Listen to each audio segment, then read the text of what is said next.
Bumaba ang bilang ng 8 pangunahing krimen sa Central Luzon sa loob ng 103 araw ng pagpapatupad ng Safer Cities and Communities Initiative ng Department of the Interior and Local Government o DILG. Ayon sa Police Regional Office 3, mula 939 na kaso noong December 24, 2025 hanggang April 5, 2026. Bumaba ito sa 894 na kaso mula April 6 hanggang July 17, 2026 o nabawasan ng 45 na bilang ng mga kaso.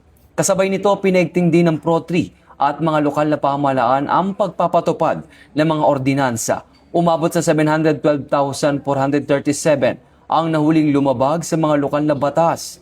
Sa bilang na ito, 168,657 ang pinagmulta habang 543,780 ang pinagsabihan at pinalaya.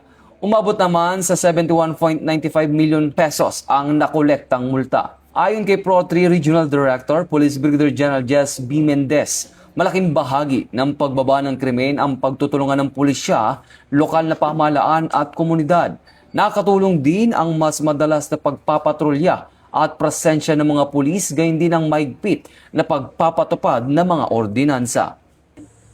Mula dito sa National Headquarters ng Philippine National Police, ako si Patrolman Edwin Baris, nagbabalita para sa Police News Network. Alagad ng batas, tagataguyod ng Balitang Pulis.